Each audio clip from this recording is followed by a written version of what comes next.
Up top, we have Jesse Piland on that Boros Monument deck we've been talking about.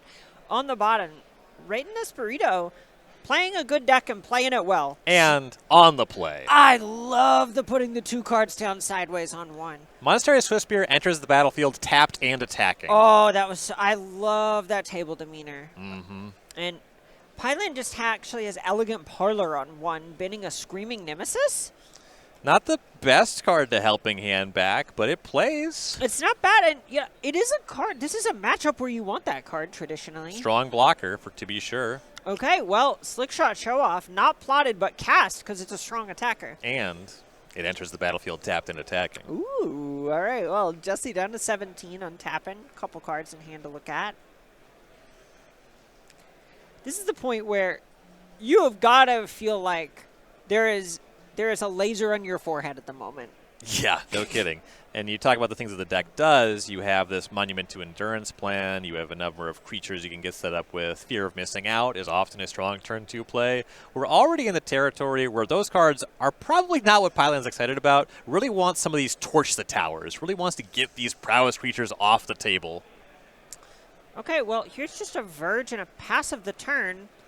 Hard to feel like it's going to be Torch the Tower if you're letting the prowess player untap as Rayton plays another land. Yeah, it makes Monstrous Rage very scary if that's your plan. You could have the one of Get Lost. Ooh, how about the second of Slick Shot Show Off crashing into the red zone? It didn't quite enter tapped and attacking, but we'll let it slide given the 8-0 standing. We're at the phase of the game where we will give our opponent a chance to say something about it. Okay, well, Opt, cast mid-combat, card goes to the bottom. Get Lost goes to the Slick Shot Show Off. Couple maps on the table for Rayton, but this is going to be 6 damage? 5 damage coming across into Piland. Yeah, you ever think about the fact that Opt just dealt 3 damage? All the time. I can't stop thinking all about the it. time. We're still talking about it. All right, back over to Piland. Really looking to find some breathing room. Yes, yeah, that Get Lost was okay. I mean, you answered a Slick Shot Show Off, and now it's a window, or maybe you could produce a Torch the Tower. The way that the deck is usually trying to play, the way it's constructed on the deck registration sheet, yes, you would want to put a Monument to Endurance on the battlefield. I don't think you can do that without losing this turn. Right. So frequently we've seen players need to take a turn off to develop an engine piece, and that is just out of the question here. Mm-hmm. Okay, Fear of Missing Out is not an exciting blocker, but any port in a storm.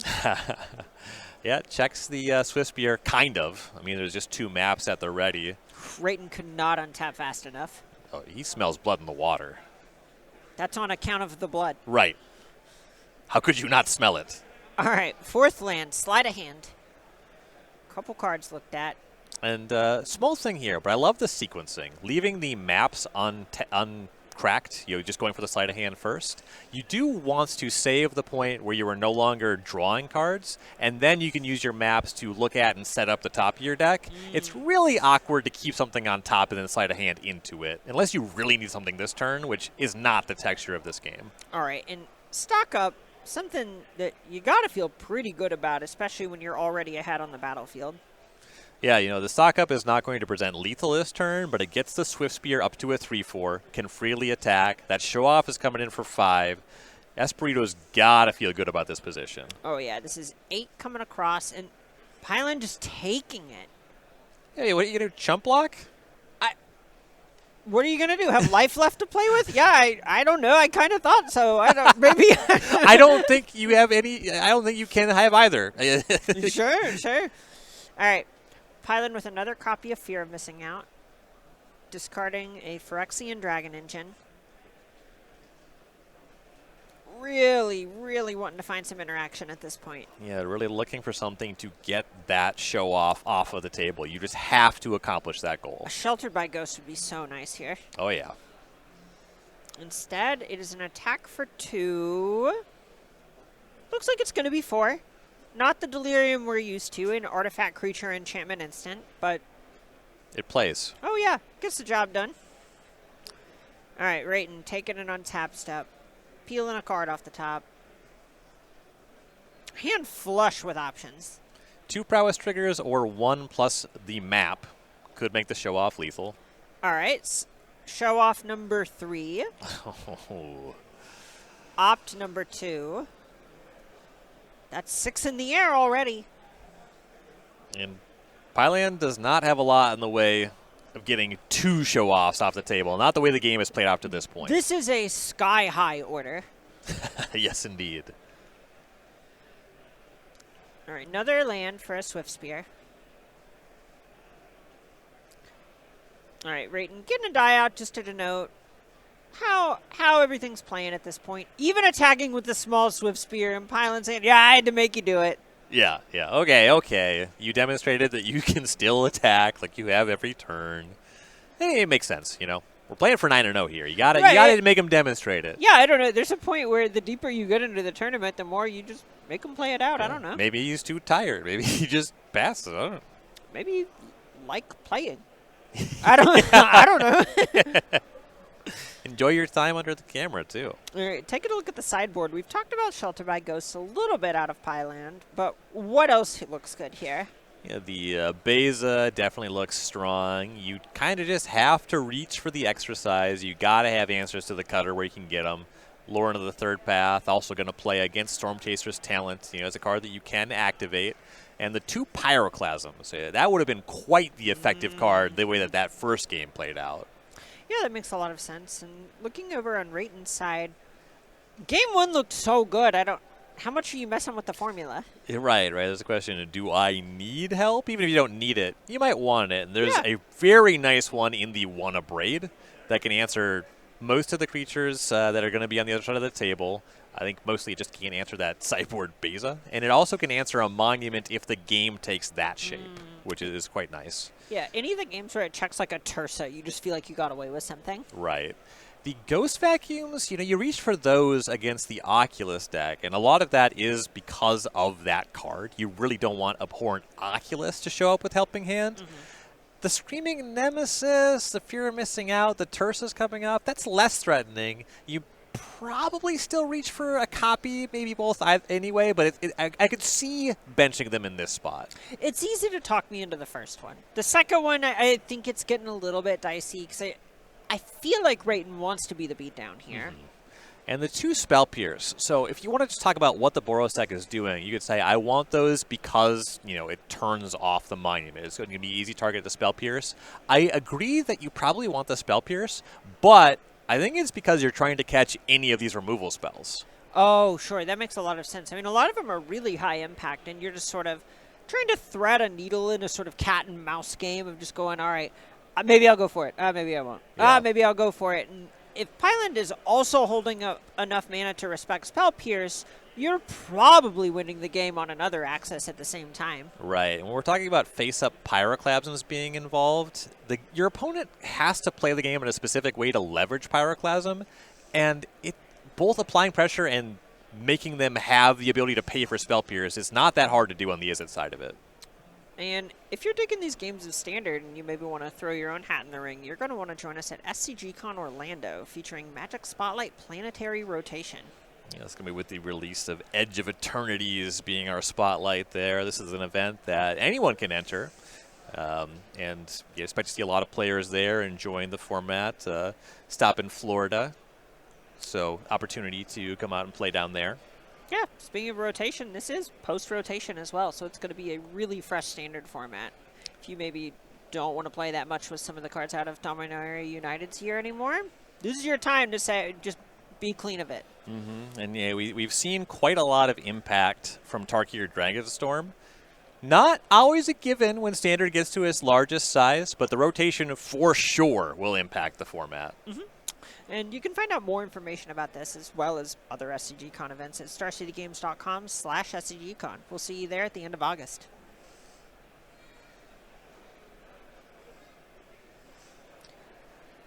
If you're in Rayton's seat, it's got to feel so good to bring the best deck, play it well, and find yourself up a game really close. It feels like you're just in striking distance of being undefeated at the end of day one.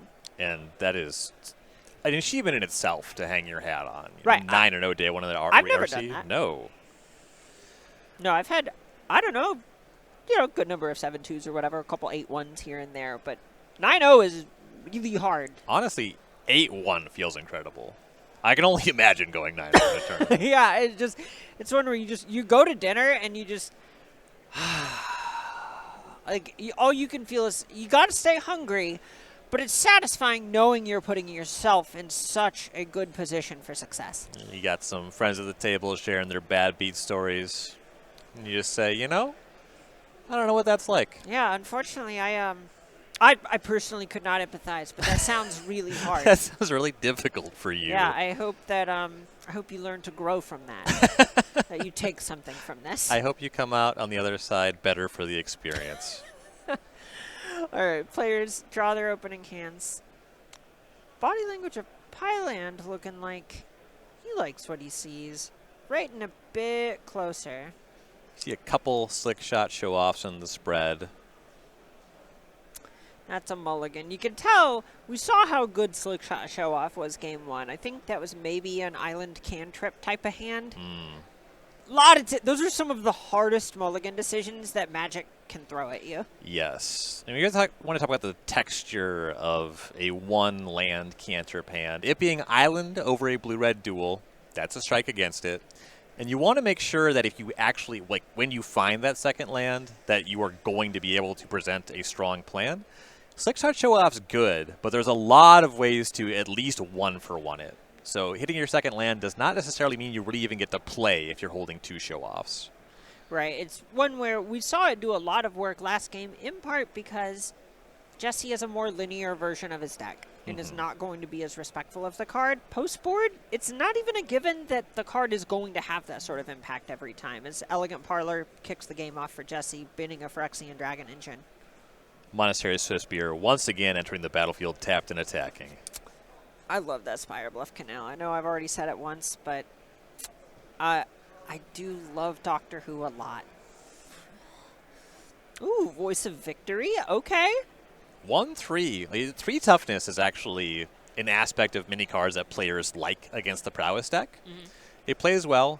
It's going to make it so it's going to be difficult to leverage those spell pierces if Espiritu is on that kind of a plan. Right. It's the kind of card that punishes a lot of what is strong about these prowess decks, is their ability to double spell, where they can develop a bit on their turn and interact on the opponent's turn. This forces Rayton to actually just play on his turn the whole time. And it's going to make Piland's Torch the Tower effects much stronger. You won't be able to cast any spell to get a prowess to pump the toughness of your Monastery Swiftspear. All right, so that was a Surfer, one with the Swiftspear. Jesse said, that's fine.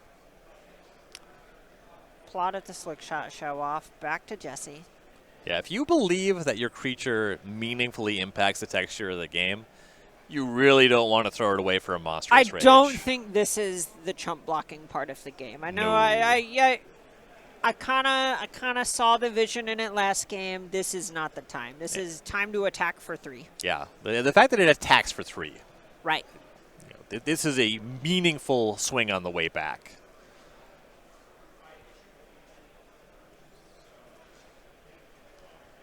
All right, so here's those tokens. Torch the tower.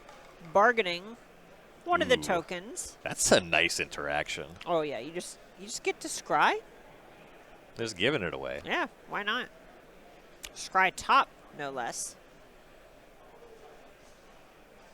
All right, token goes away. Verge hits the table. Jesse happy to settle into a more reactive stance now that he's actually the one commanding the table. Yeah. Leaving up some red mana to give Espiritu some pause about that show off on plot.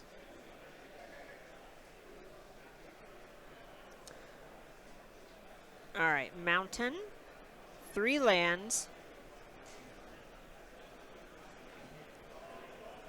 All right, Rayton getting his stock up. And not under all that much pressure. Stock up on this turn looks quite strong. Yeah, this is not bad. I think this Slick Shot show off, the way that this can sort of thread a needle in, is just really threatening a ton of damage by itself. Says a lot, where even if he isn't literally on the battlefield yet, he is still developing. And it's significant that Piland just tapped with 2 mana up there. And if you don't give a creature to remove, that mana is just wasted. Right, this is that false tempo game we were talking about going into the match, as Tersa Light Shatter coming down for Piland. Discarding a couple of Phyrexian Dragon Engines, drawing a couple cards. Yeah, and we're now attacking for 6 and moving toward a game where we could unearth a Dragon Engine, add 4 more to that spread. All right, here's that attack for 6, just like you said. Battlefield Forge, played for Piland, back to Espiritu.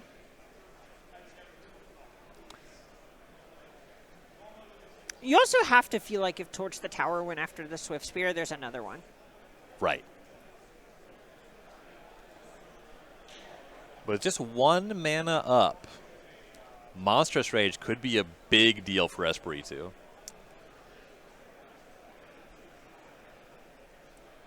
All right, Slick Shot.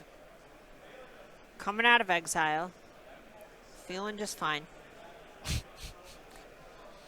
Gotta braid the Tersa. I have the next lyric, I just don't have a way to make it into wordplay. I'm going to admit defeat on this one. Oof, jealousy. All right, Slick Shot. Comes in for 3.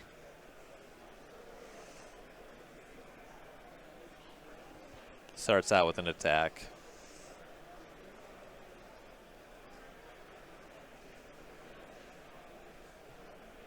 All right.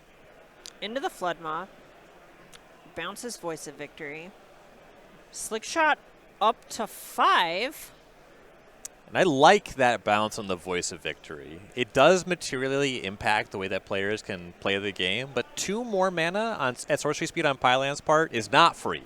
It also is just a turn off of attacking. I think these Phyrexian Dragon Engines are starting to really threaten real damage out of the graveyard. Yeah.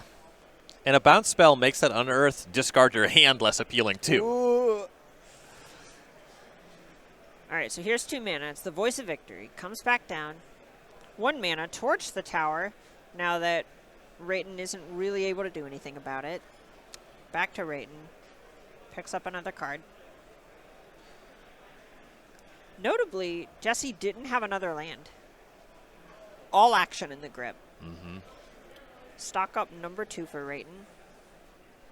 Ooh, I think I saw a Slick Shot and a bunch of lands. I believe Spell Pierce as an option for a spell. That one, a little tough to execute, but if you're going to move in on a show-off, it actually plays. There are ways where you do the... Oh, it's one of my favorite things. You target your own spell just because. Oh. Yeah, you can definitely do that. Oh. That is a legal play. Oh. I just... Foul. So did you know that that's actually what's meant by Minnesota Nice? Ooh. Passive aggression. Did I know that? Did I know? Did I know that? That's so fun. You know what I love about you, Red? I love how you'll just teach me stuff in public places. I love that you love that about me. Thank you. I do. I really do. All right. Stock up resolves. Looks like land, and I think it was a show-off. Corey Steelcutter, the cast for a turn. Ooh.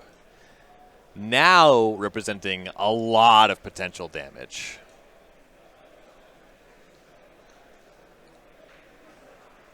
And in a way that's difficult to interact with. You know, Espiritu's life doesn't have that much to play with. There's at least an attack for 3 here. But it's really difficult for Piland to completely tap out here. Whoo, Screaming Nemesis coming down. And this is that sort of normal game plan that we talked about that Jesse's deck is capable of. There has not been a monument this whole time. It's just been red, white, okay ones. So I don't know if this is the case. I'm speculating. I haven't played this deck. Piland has. It is possible that there's less than 4, as few as 0 monuments in the post-board configuration for the matchup. I think that is the case. Taking a turn off just looks so completely impossible here. Right. All right, so we see Espiritu casting the 3rd stock up. It's a strong card, but at 5 facing down this much power, it feels a little desperate. This is tough. This is really tough. This is a spot where I feel like Rayton's best thing is being able to go land, spell into double spell on the opponent's turn, except Voice of Victory turns that off. Mm-hmm. A configuration that could be really good here. is into the Floodmaw, bounce the Screaming Nemesis, torch the tower, sacrificing the token, kill the voice. Okay. That's going to get you through a lot of possible turns on Piland's side. Sure. Well, no, then you're dead to the Dragon Engine. So if you answer both creatures and you're still at 5, right? Totally. You're so right. Thank you. All right, so here's Swift Spear is the next play for Espiritu. Saving me from my poor arithmetic. Another monk hitting the battlefield. Although this does not exactly answer both creatures. Once your plan is blocking, that opens the door for Piland to have a range of ways to get your blockers out of the way.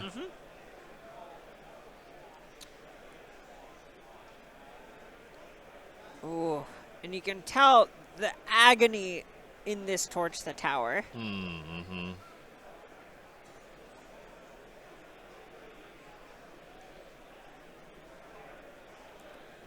All right. Looks like the monk token is the bargain. It's an interesting decision because, like, you just have to cast it now. I think you just have to target the voice, right? It sure feels like it. The Nemesis then could shoot Espiritu for 3, and then voice is just lethal on the table. Right. Yeah, you would have to have a land another spell to do anything else. All right. Torch the tower. Torches Espiritu's Swift Spear, and that is going to be enough with the face-up Dragon Engine out of the graveyard as Jesse Piland forces game 3. And it's a card that, it makes sense. I understand why you play 4, but it's one of those spots where you start the turn with stock up and your opponent's thinking, you don't have enough mana to do what you need to do. Yep, right. It's that spot where stock up really good whenever you have that first time that we saw it, that game, where it felt like Espiritu had the slick shot show off to the side, had progressed a bit, and was building towards something. But Jesse Piland is so good at actually just turning the corner and applying pressure that Espiritu can't really afford to just do a bunch of wheel spinning in perpetuity. Right. We didn't talk about this card in sideboarding before. Based off the texture of that game, though, Espiritu did mulligan, so you're not going to really see the best possible hands necessarily, but the texture of all of the removal and the way that gameplay, this also does seem like a matchup where Drake Hatcher could really do some work. That is what I was thinking. I was going, okay, I'm not positive what he's going to say, but if he doesn't say Drake Hatcher, we're going to have to talk about it for a second. Right. Yeah, it's really nice just in that it can kind of be its own version of an army in a can, and to your point, the prowess, being able to modulate toughness against a bunch of 3s, basically. 3 damage, 3 power, etc. Really nice here. Right, and also just being a creature that naturally survives Pyroclasm goes a long way. Yep, absolutely true. So if you want to stay up to date on all of the events, flash sales, all kinds of stuff that Star City Games is putting on, you're going to want to sign up for the Star City Games newsletter. Yeah, all kinds of news. Keep up to date on the game. Keep up to date on potential sales on StarCityGames.com. Check out events that are coming up in the schedule. You see the ad for SCG Con Hartford coming up there with another regional championship in the standard format. Right. A lot of cool stuff to stay up to date on. And really, they put out new news articles basically every single day. Nick Miller continues to keep you informed on all things Magic. Hey, John Hall, too. Yes. North Carolinians or something. All right. You can get all of that and more at StarCityGames.com/newsletter. John Hall might actually be from Tennessee, but at this point I feel like I'm like inviting phishing social media accounts, you know? Right. So I'm from an entirely different region of the country. So when it comes to Tennessee and North Carolina, is there any rivalry? Is there camaraderie between the states? It's mostly fine. The thing that you can always tell about a state that starts with a cardinal direction, the next word probably informs the state they have beef with. North and South Carolina, like they had to draw an entire new border about the beef that they've got going on. Whereas, Tennessee, Virginia, they're all right.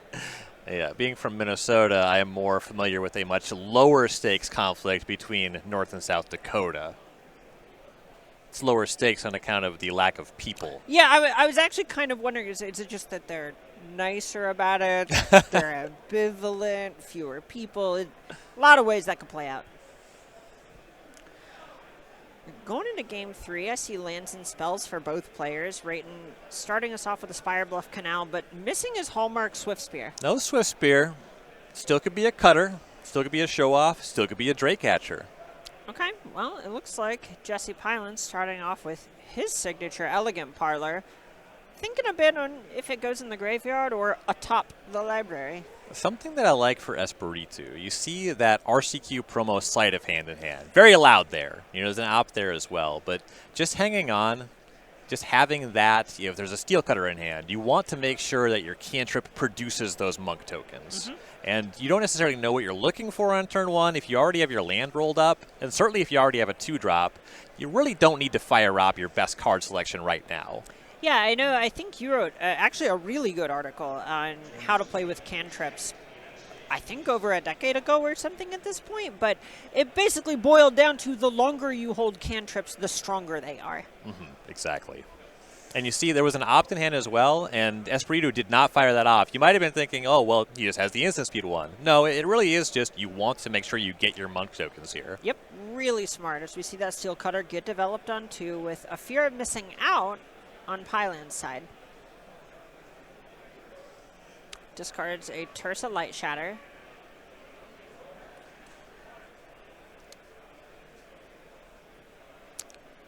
Over to Espiritu, and this is about the part of the game where things start getting exciting. Oh yeah, start firing off those cantrips, turn up the heat.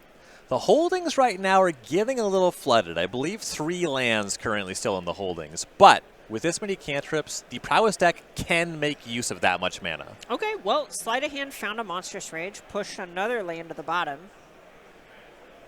2 good things. Yeah, that's great. It honestly feels like in some ways, Rayton cycled a card and looted another card. Right.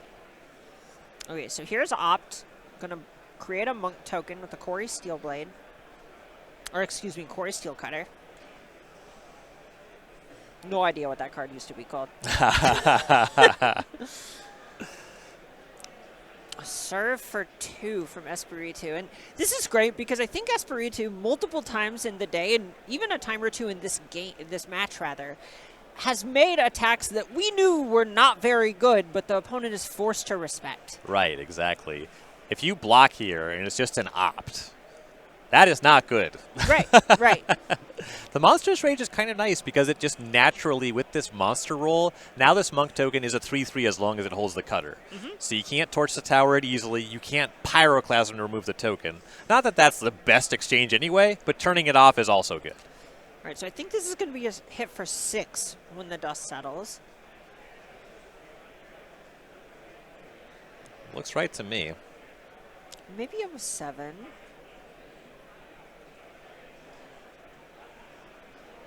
Yeah, it was 7. I was forgetting the base power and toughness of the monk. That is my fault. Great. Kind of unfair that they natively have power. I know. Who makes these things? All right, back over to Piland, who has a Sheltered by Ghosts. Incredible. Goes after the Quarry Steel Cutter, and now Fear of Missing Out is attacking for 3 with Lifelink? Okay. That's a big deal. Yeah, it paid some respect to the red removal and got caught by the white removal. All right, there is still a monk with a monstrous roll. That's not nothing. Yeah. It can definitely tread water in this damage race. And there's a point where the game is still really early. We see Jesse Piland at 16, Rayton Espiritu at 17. They're really jockeying for position at this point. Right. There is a copy of a Braid in Espiritu's sideboard. Does have the mana to pay for ward. That could be a very big swing. Yeah, I think I see Torch the Tower. You can sack that monster roll token. Ooh. And that just being your first spell and having a mana left, you might also get a monk on this turn. Mercy. Tell me more. All right, Torch the Tower. Bargaining.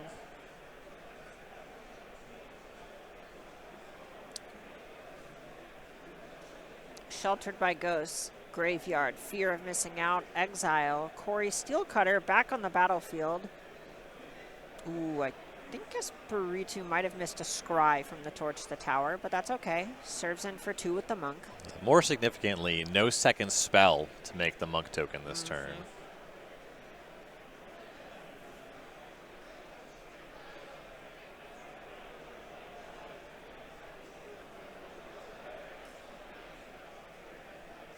Based off of what I spotted earlier in the hand, there is at least 1 more land in Espiritu's hand.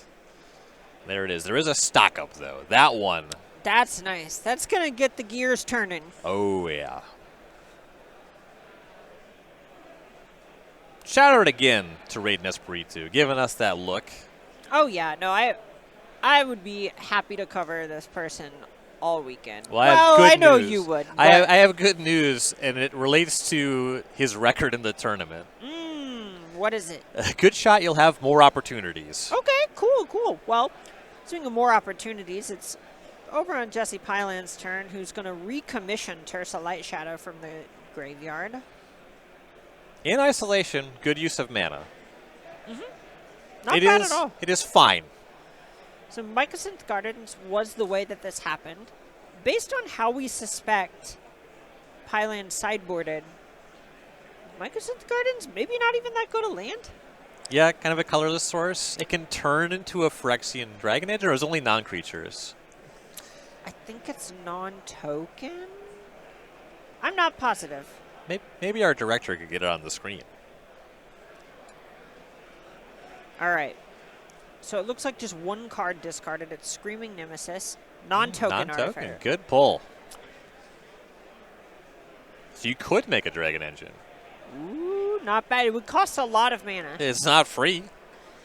Oh, Guardian of New Benalia is nice here. It's a strong blocker. Sure is. The discard outlet could potentially be a thing with Tersa. You just get up to 7 cards in graveyard to get something. There are some nice ones there to cast for free. Right, there are a bunch of those where you just go, oh, I would love to Sheltered by Ghosts. Yes. Actually. I think you have to pay for the spells on Tersa. That's how they get you. Yeah, that's messed up. Okay, so here's that stock up. Looks like at least 1 copy of Storm Chaser's Talent. I believe a monstrous rage in this spread. Yeah, I think I see another copy of Corey Steelcutter as well. Espiritu really just getting to sculpt his own destiny here. Yes. With your life total this high, having access to some additional cards, I think that there's time to get set up with the cutter. We'll see what he goes for. I like taking a Storm Chaser's Talent here, too. I know lands are something that we've seen Espiritu have. It feels like a couple too many of for a lot of this, and that just gives you so much to do with it. Okay, so here's a Braid, hits Tersa Light Shatter, also brings a Monk into the fray via Corey Steelcutter. Yeah, if time was limited before, now Espiritu has a lot of time with that 3/3 off the table. All right, well, here's 4 of them. 1 prowessed monk, 1 monk with prowess that is holding a steel cutter. I like that attack too. Even though the 2/2 can just become indestructible, it does cost a card, and you want that 2 damage with the other attacker. And you really don't even mind if it costs a card because these monks didn't cost you cards. Right. So ultimately, even though the Guardian of New Benalia is not getting off the table, it is still costing Piland cardboard, which his deck does need a good amount of in order to utilize all this discard stuff. And if you're just amassing monk tokens, you can just eventually have them all caught by a pyroclasm. All right, so here's Fear of Missing Out. Discards an Elegant Parlor. Sheltered by Ghost on Guardian of New Benalia. That's a good one. Whew. An indestructible card with Take me to church. This is nice. Holy. Whoa, that went after the token. Oh, yeah, we're getting busy. Okay. I mean, this is kind of approaching True Name Nemesis status of you cannot do anything about this. Big lifelinker with ward and potential indestructible, and that Fear of Missing Out. We have creature, land, sorcery, enchantment. We have Delirium. Something I also want to draw attention to on Guardian New Benalia that doesn't come up that much is the enlist mechanic. Getting more power on your lifelink creature is just putting the game further and further out of reach here. And kind of a funny rider on there without Summoning Sickness, and that can come up. It came up in Booster Draft for sure, but most of Piland, or many of Piland's creatures have haste, so they can enlist right away. Okay, speaking of right away and haste, Slick Shot Show Off, another Corey Steelcutter, a Storm Chaser's talent. Espiritu started with no creatures in play this turn. Yeah, what the heck? He's tapped 5 lands and has made more permanents than I have fingers. All right, we see an attack for... Like 7 as it stands? I think it's 12. Or no, right, because the cutter as well. Yeah, so it's 3 and 3 and 5, I think. Yikers.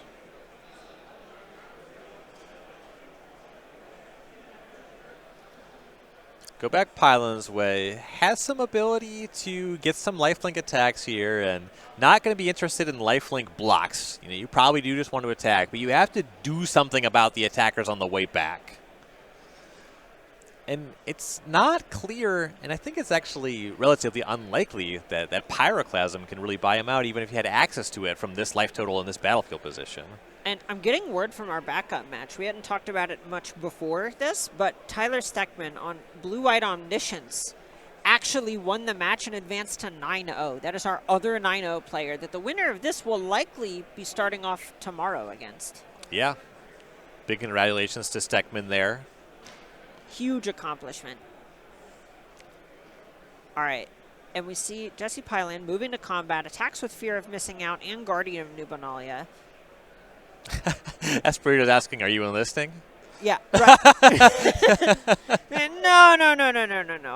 I will simply declare attacks. Guardian of New Benalia coming in for 3. Fear of Missing Out coming in for 2. Guardian of New Benalia looking to maybe attack for 3 again. I don't think the block is good, so I like this attack. Right, there's the point where Guardian of New Benalia is not good at preserving itself as a blocker. It's good at staying on the battlefield, but that tap it clause means that if something like a Torch the Tower goes after it, even if Piland saves it, the coast is clear for the offense. Right. Okay, so here's just a discard of Guardian of New Benalia to make it indestructible before Pyroclasm comes from Jesse Piland. This game has been so swingy. Oh, this is sick. Right, the Pyroclasm is nice, and I believe Espiritu on no cards in hand. Does have that Storm Chaser's talent, does have this draw step. There is some really big stuff that can happen here. Okay, here's a draw for turn. Right, the Storm Chaser's talent can get a lot back here to re-enable these Corey Steelcutters pretty easily. Yeah, multiple 1-mana cantrips. The draw definitely going to inform what you want to do. Okay, looks like a land. I feel like Espiritu wants to stock up. Yeah, I was going to say it's interesting because it opens up exactly that option. But can you afford to? I kind of think you die if you do it looks like you're down on the table, right? So no is the answer to can you afford to. Yeah, it appears the answer is get back, sleight of hand, cross fingers. Right. And you really won't be able to deal with the Guardian with that Ward 2 at this point, even though there's no cards to discard anymore. Sure. So that's unfortunate. Maybe it's Torch the Tower. Oh, it could be Torch the Tower. And then you bargain away the Storm Chaser's talent to go after the Fear of Missing Out. Okay. Yeah, you say, I don't need the cantrip into it. I have this. This is my plan. Yep, this is just the safe way to do this. That makes sense. You do get a couple of bodies that both ask Piland to discard a card to keep chunking in. Yeah, and the Scry is not nothing. It's a look at potentially getting those cutters back active next turn by finding some draw spell. Okay, so I went after Guardian of New Benalia, which appeared to not actually have any... There's not another card in Piland's hand to save it. Okay, that's not bad. It's kind of interesting. I was wondering if Espiritu maybe wanted to sacrifice a Storm Chaser's talent to get the Scry. Elected not to. Sure. This makes it so one spell that just misses, you could just put the talent to level 3 and then get a blocker. But with the Fear of Missing Out having Delirium, that really wouldn't get you out of it. Okay, well, it looks like it comes down to this draw step. What do you got, Rayton?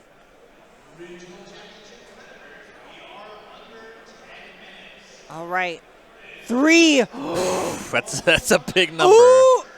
It's stock Oh my up God. off the top for Rayton. Oh my God. The looks being Swift Spear, stock up. Storm Chaser's talent. I think a Swift Spear. Oh, that was a sleight of hand. Excuse me, not a Storm Chaser's talent. I want to say I saw both in the spread. Really good selection. One could be so lucky.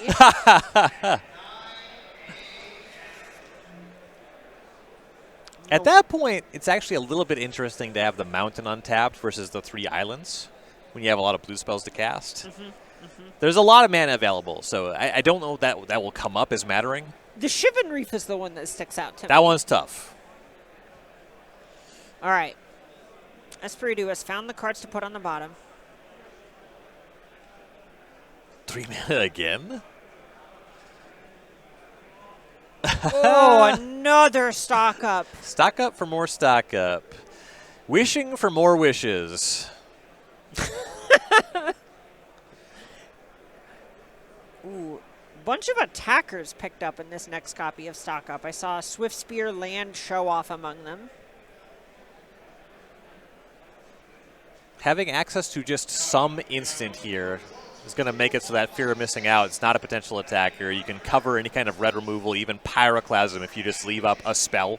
Oh, and yeah, look at that. We saw the attackers go to the bottom. Stands to reason that Espiritu is putting a premium on just having instants and reaction, or excuse me, reactive cards to stay alive here.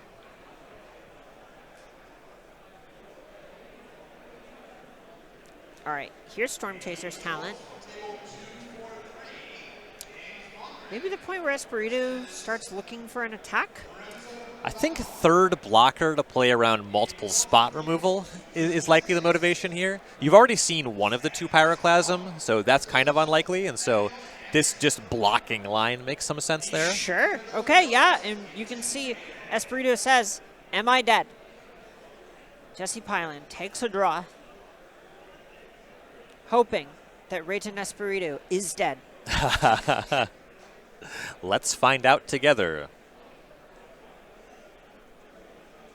Like you and I, or was that were you also narrating? I was speaking as Piland top decking, looking at the card.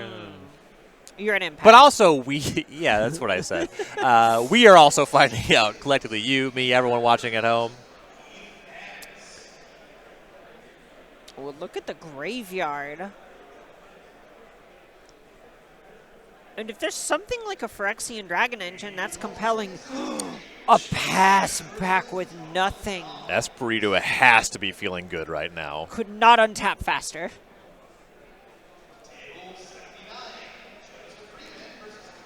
All right, tapping 2.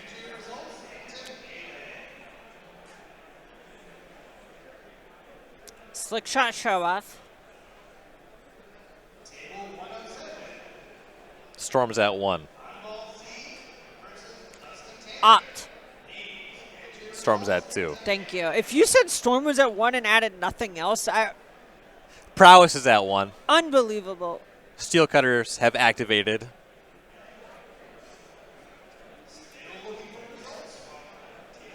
A quaint 13 power on the table. Just a working person's amount of damage. Plenty of mana to spare. Spread of cards in hand.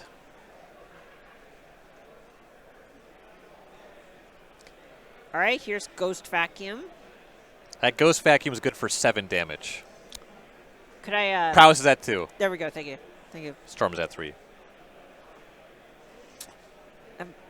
Piland's only at 11. That's not enough. That is Those 2 cards better do something. okay. Well, it looks like Espiritu's trying to do something, sending in for a ton of damage. 20 by my count. Mine too. Mine too. Good work, team. Likely 20 damage in that. You can see, I love the hands up. We see the fist come up from Jesse Piland.